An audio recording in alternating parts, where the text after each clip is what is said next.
Salut à tous, j'espère que vous allez bien, c'est Romain et on se retrouve aujourd'hui 10 jours après la dernière vidéo. Ceux qui l'avaient regardé en entier savaient que pour mon anniversaire j'avais un voyage surprise. Au final je suis allé au Brésil, à Rio, pendant une bonne semaine et on est de retour avec le nez rouge. On va me prendre pour un ivrogne demain dans la grisaille parisienne qu'on a retrouvée aujourd'hui. Tout comme les vidéos, le PSG, j'ai rattrapé Brest et Montpellier cette nuit dans l'avion et pendant que je regardais les matchs, j'ai pris des notes un petit peu pêle-mêle qui donnent les brouillons de cette vidéo. Alors installez-vous, on est bien de retour.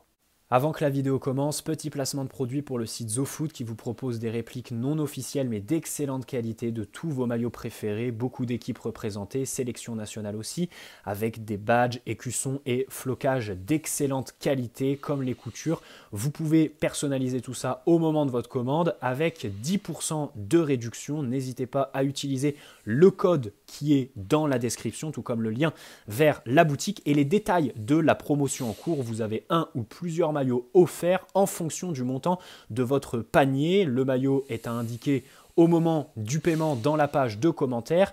Et pour la livraison, sachez qu'il vous faudra entre 15 jours et 3 semaines grand maximum pour recevoir votre commande. Voilà, merci à eux, c'est eux qui régalent. Alors, ça ne vous a pas échappé, le PSG a gagné 2 fois contre Brest et Montpellier, 6 buts marqués pour 2 encaissés, et je commencerai par là. Lors de la dernière trêve internationale, je vous avais dit, Luis Enrique a laissé trop de points sur le début de saison, les matchs nuls, les défaites contre Nice et Newcastle qui font tâche. J'attends du PSG sur octobre et novembre une vraie série de victoires avec une vraie efficacité retrouvée devant les buts, notamment, eh bien disons, c'est chose faite. Depuis la défaite contre Newcastle, on est sur 5 victoires d'affilée avec à chaque fois 3 buts marqués. Et pourtant, sur certains matchs, on peut en mettre plus que 3. Pas forcément vendredi contre Montpellier, un match où l'impression globale est celle d'une maîtrise quasiment totale. Et pourtant, en première mi-temps, malgré le contrôle, je trouve pas qu'on se soit créé tant d'occasions franches que ça en fait. Qu'on puisse mettre plus de buts qu'on en a mis. Alors qu'une semaine auparavant, où l'impression visuelle contre Brest est beaucoup plus nuancée, mitigée et hétérogène en fonction des supporters, je pense qu'il y en a certains qui se sont plaints, j'ai d'ailleurs vu des critiques sur les réseaux sociaux passer, en première mi-temps par exemple contre Brest, moi je me dis tu dois en mettre plus. Tu dois en mettre plus parce que tu as les occasions, Barcola tôt dans le match, Lee Kang-in qui 2 fois tire sur le gardien.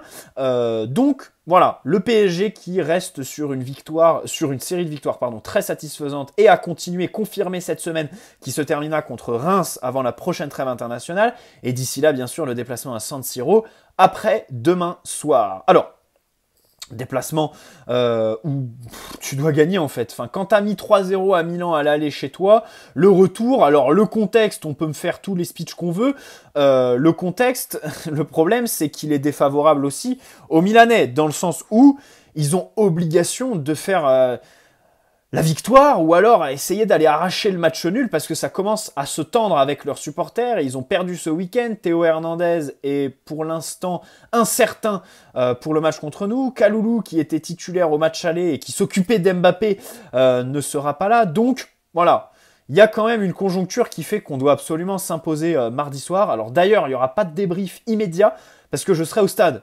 Je me vois pas faire un débrief dans le stade, sachant qu'à chaque fois, ils font évacuer très rapidement. Je suis avec mes potes, donc je vais profiter. Par contre, jeudi, il y aura sûrement une vidéo très complète. On aura revu le match et tout ça. On fera une analyse à froid. De toute façon, dans la majeure partie des abonnés, vous préférez les analyses à froid qu'on fait le lendemain plutôt qu'à chaud. Parce que c'est vrai qu'à chaud, bien sûr, on a un peu moins de lucidité, un peu moins de recul et d'éléments pour analyser. Bon, revenons sur les 2 matchs. Comme je disais, alors celui contre Montpellier, on sera tous d'accord pour dire qu'il a été maîtrisé. Il y a des prestations individuelles qui ont été très bonnes, notamment Ousmane Dembélé. Celui contre Brest, par contre, il divise un petit peu plus. Moi, perso, je fais partie de ceux qui ne nuancent pas cette victoire, sortie de Ligue des Champions, match à l'extérieur à Brest, alors dans un contexte, un stade où il y a eu un petit peu des tensions, ça a même eu des retombées disciplinaires pour le PSG avec les suspendus qu'on a eu, mais au final on s'impose. J'ai envie de dire c'est le principal, on assure les 3 points contre une équipe aussi qui fait un bon début de saison Brest. Alors là ils sont redescendus, à l'heure où j'enregistre la vidéo, le match contre Monaco se joue, il y a 1-0 pour Monaco, je crois que c'était l'heure de jeu quand j'ai éteint la télé, donc Voilà, ça reste quand même une équipe très intéressante en ce début de saison, comme Reims d'ailleurs, qu'on va affronter la semaine prochaine.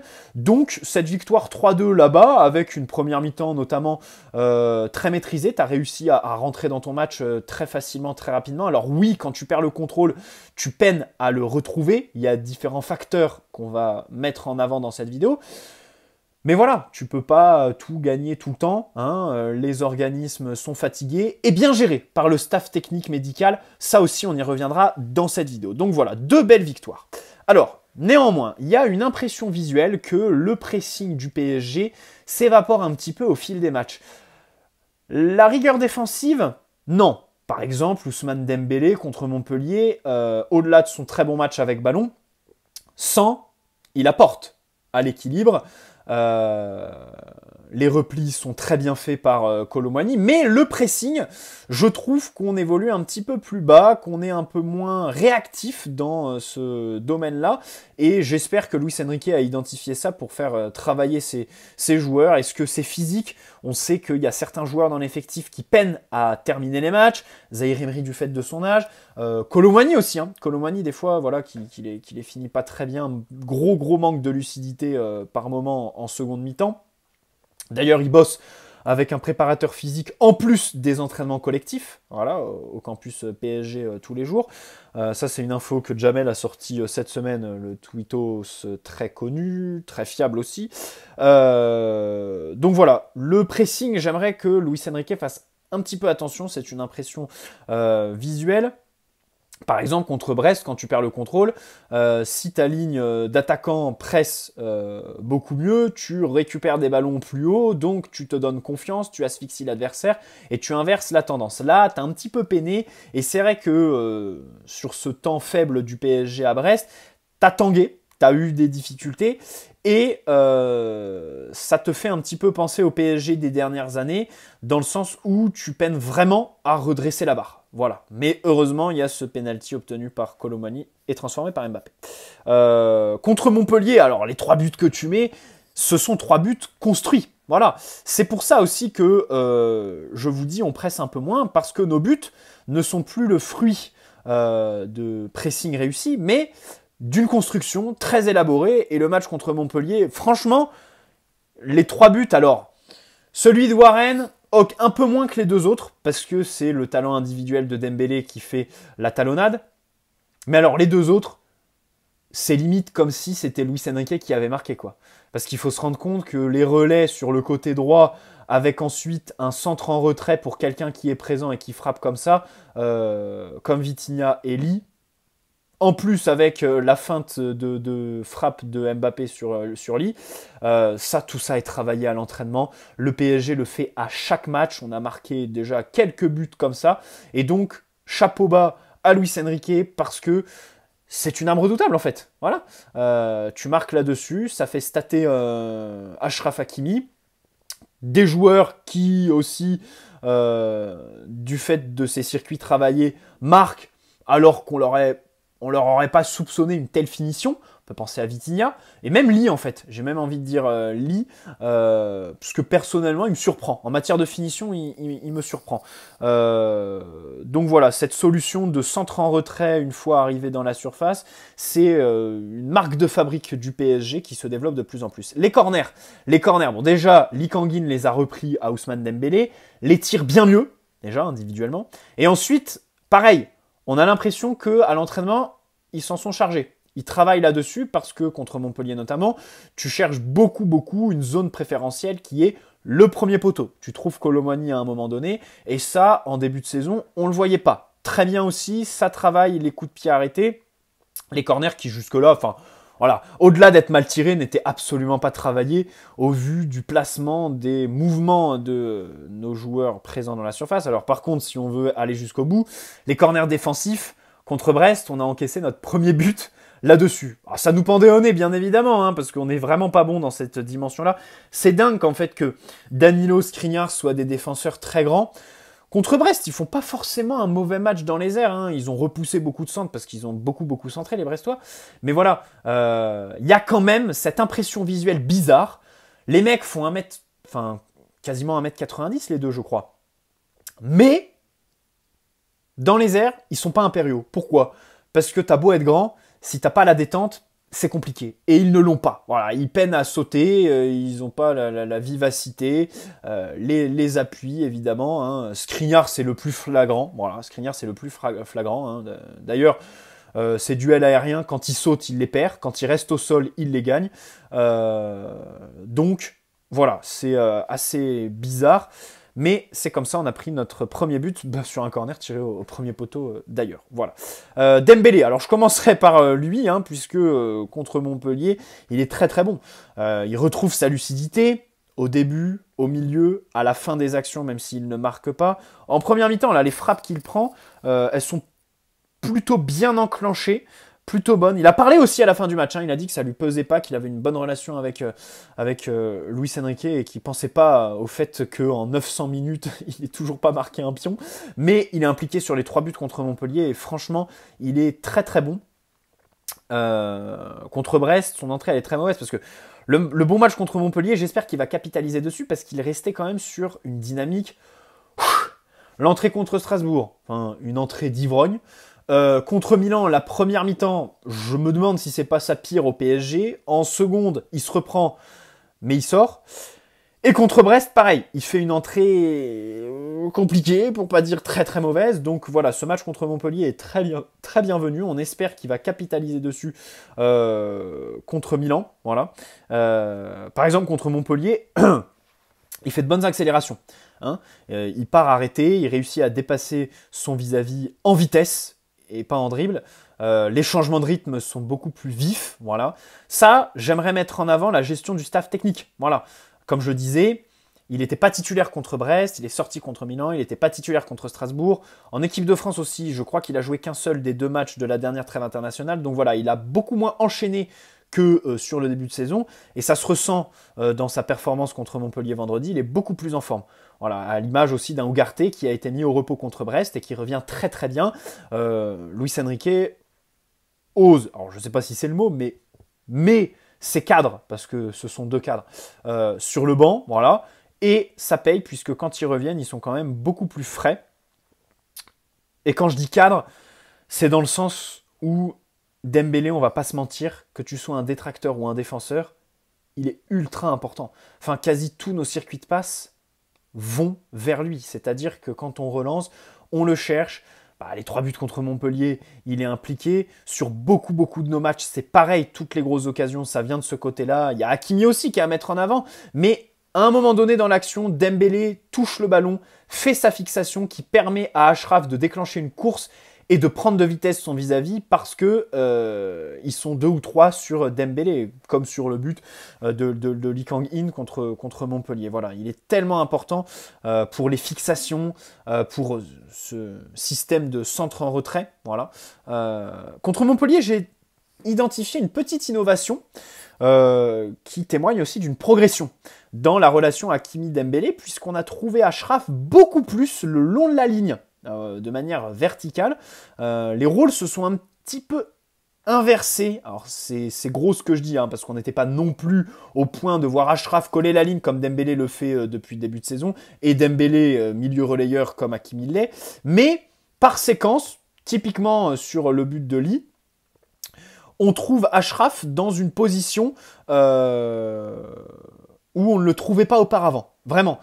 Il écartait pas autant. Voilà. Ses appels n'étaient pas aussi larges et ça témoigne voilà, du fait que la relation commence à s'étoffer. Voilà, hein. La palette technique commence à s'élargir. Il commence, en fonction des séquences, à se comprendre beaucoup mieux. Et ça, c'est de très très bon augure. Voilà. Et pour rester sur Hakimi, contre Brest, pareil, j'ai bien aimé son match. Pourquoi ? Parce que c'est un match qui est un petit peu à contre-courant de son début de saison. Alors contre Montpellier, c'est offensivement, au milieu de terrain, dans le dernier tiers, il te fait 2 passes décisives, il se crée des occasions, il est très important une fois lancé. Mais contre Brest, c'est très différent. Contre Brest, il est plus axé sur la relance. Il se montre sur nos premiers ballons. Et on avait besoin de lui puisque Marquinhos n'était pas là. Il s'est vraiment montré à son avantage. Ça, c'est important parce que c'était pas un défaut, mais un axe de progression pour lui. Par exemple, contre Newcastle, je lui en ai voulu d'avoir disparu comme ça, alors que nos latéraux sont recherchés, évidemment, dans nos circuits de relance, et on en attend beaucoup plus d'Achraf, même si on sait très bien qu'il n'est pas à l'aise sous pression, qu'il l'est beaucoup plus une fois lancé, ou alors dans le dernier tiers du terrain. Mais contre Brest, je l'ai trouvé très intéressant à la relance. Ça, pareil, ça témoigne d'une grande confiance chez lui, qui fait qu'il va dans le dépassement de fonction, et que en fait, il élargit sa palette tout simplement parce qu'il est avec un entraîneur avec qui il a une très bonne relation. Cette vidéo, les gars, c'est peace and love. Hein, vraiment, c'est peace and love. Alors, Danilo. Bon, Danilo, il s'est blessé cette semaine, mais par contre, il était titulaire contre Brest. Alors, il fait pas un mauvais match. Hein, il fait pas un mauvais match, mais on sort du peace and love. Je trouve que cette saison, il sort pas du lot. Skriniar. Skriniar, il fait un très bon match contre Montpellier. Alors, il est aidé, hein, parce qu'en face, il n'y a pas vraiment de vitesse chez les attaquants montpelliérains, mais il les maîtrise bien. Contre Brest, pareil, il est assez solide défensivement dans les airs et tout ça. Mais à l'échelle du début de saison, il y a un moment donné, je me suis dit, Danilo, pourquoi on ne le met pas à la place de Skriniar ? Bah en fait, les gars, je pense que c'est une réalité. Danilo ne sort plus du lot. L'année dernière, quand il rentrait sur le terrain, il avait une réelle plus-value, un vrai dépassement de fonction. Là, ses prestations, enfin contre Brest, il fait pas un mauvais match. Je dis pas qu'il est mauvais. Je dis que il a baissé d'un cran par rapport à l'année passée. Peut-être que Luis Enrique lui fait un petit peu moins confiance, qu'il prend de l'âge aussi, qu'il est moins à l'aise dans ce système. Ça m'étonnerait, hein, parce que moi je pense qu'il est beaucoup plus à l'aise en défense centrale plutôt qu'au milieu de terrain. À confirmer. Mais voilà, je trouve que cette saison, Danilo ne sort plus du lot. Donnarumma. Alors ça, c'est important. Donnarumma et Marquinhos qui peinent à rentrer dans leur match. Première mi-temps contre Brest, Donnarumma fait 2 erreurs. Contre Montpellier, c'est son premier ballon qu'il envoie en touche parce qu'il se fait peur sur un pressing. Marquinhos contre Montpellier, puisque contre Brest, il n'était pas là, il peine un petit peu à rentrer dans son match. Hein, il a quelques approximations. Derrière, ils montent en puissance. Hein, ils font 2 bonne seconde mi-temps à chaque fois.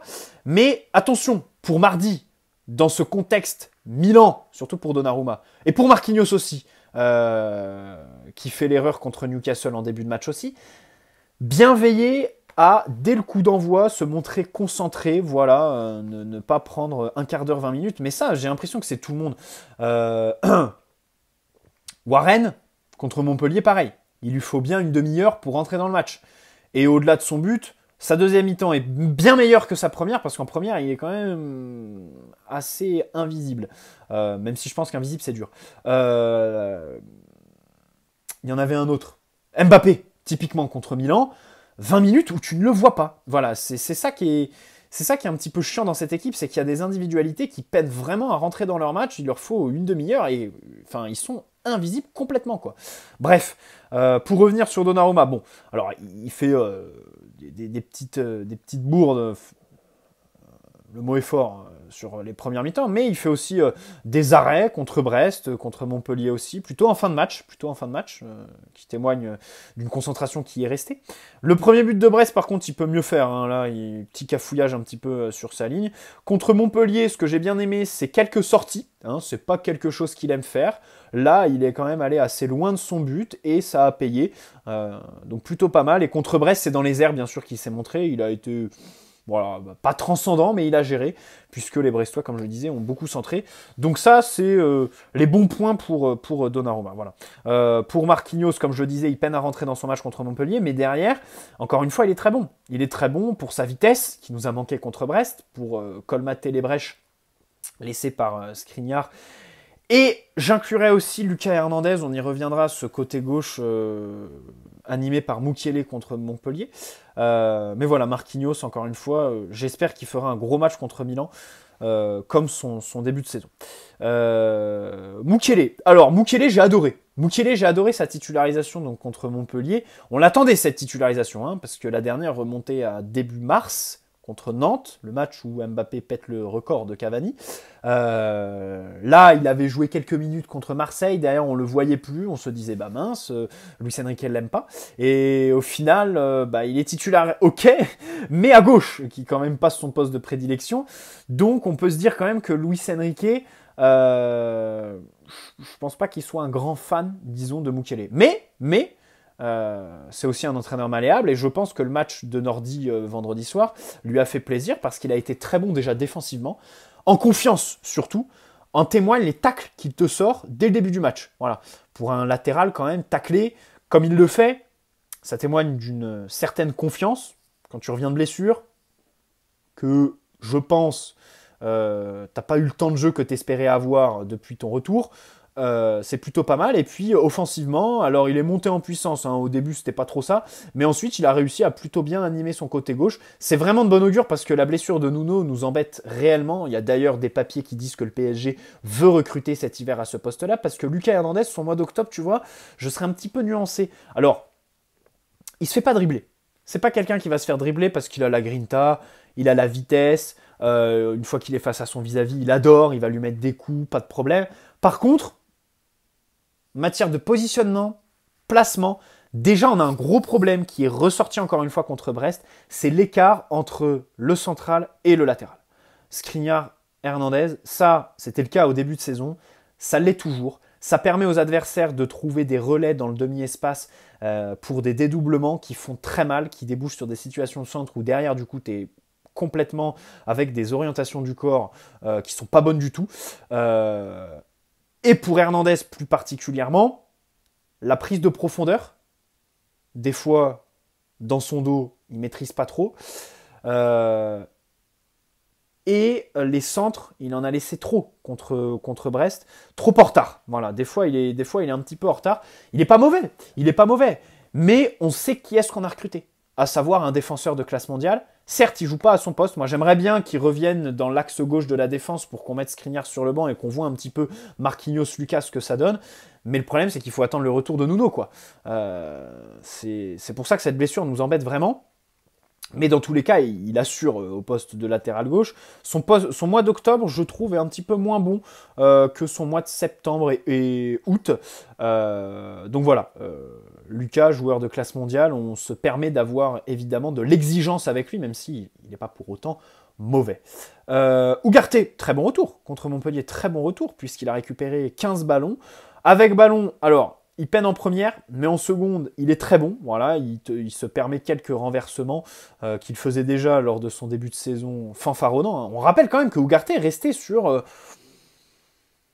Attends, c'était quand? Newcastle, Rennes. Ouais, un bon mois, en comptant la trêve internationale, un bon mois de compétition où il n'était pas très bon. Voire mauvais par certains moments.